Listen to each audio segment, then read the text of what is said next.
പൃഥ്വിരാജിൻ്റെ അഭിനയമൊക്കെ നല്ല ഉഗ്രത അഭിനയം, ഫൈറ്റൊക്കെ നല്ല ഇതായിട്ട് എല്ലാം കലക്കി നല്ല നല്ല പടം. നല്ല പടമായിരുന്നു, ഗംഭീര പടമാണ്. എന്ത് മാസം എൻ്റർടൈനറാണ്, എല്ലാവർക്കും ഇഷ്ടപ്പെടുന്നൊരു പരിപാടിയാണ്. കുറേ കാലമായിട്ട് രാജുവാണ് നമ്മൾ കാണാത്തൊരു പരിപാടിയിലാണ് വന്നേക്കുന്നത്. എല്ലാ ഏജുകാരും ഈ ഫാമിലിക്കും ചെറുപ്പക്കാർക്കും എല്ലാം എൻജോയ് ചെയ്യാൻ പറ്റുന്നൊരു സാധനം തന്നെയാണ്. സിനിമ കുഴപ്പമില്ല, ഇഷ്ടപ്പെട്ടു. ക്ലൈമാക്സാണ് കൂടുതൽ ഇഷ്ടപ്പെട്ടത്. തിലകൻ ചേട്ടൻ്റെ ആ ഒരു വിടവ് നികത്താൻ പറ്റിയ ഒരു ആർട്ടിസ്റ്റായി മാറി എന്നുള്ള രീതിയിൽ ഈ മകൻ മാറിയിരിക്കുന്നു എന്ന് തന്നെ പറയാം.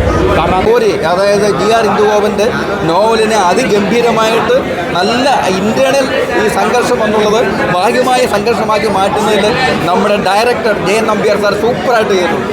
നിങ്ങളെല്ലാവരും കാണണം കേട്ടോ, ഉറപ്പായിട്ടും കാണണം. തിലകത്തേട്ടനെ എന്ന് വെച്ചാൽ അത്രയും തന്നെ റേഞ്ച് ഷമ്മിത്തിലും കാണുന്നുണ്ട് കേട്ടോ. എനിക്കൊന്ന് നായകനേക്കാൾ ഒരു ചെറിയൊരു പടി മുന്നിൽ ഷമ്മിത്തിലും റോളാണ് ചെയ്തിരിക്കുന്നത്. കുഴപ്പമില്ല. ആക്ഷൻസും റൊമാൻസും എല്ലാം അടിപൊളിയായിരുന്നു, സോങ്സും അടിപൊളിയായിരുന്നു. എല്ലാവർക്കും വന്ന് കണ്ട് ആസ്വദിക്കാൻ പറ്റിയ ഫിലിമാണ്. അതായത് ഫാമിലിക്കും കാണാം, കുട്ടികൾക്കും കാണാം, എല്ലാവർക്കും കാണാം.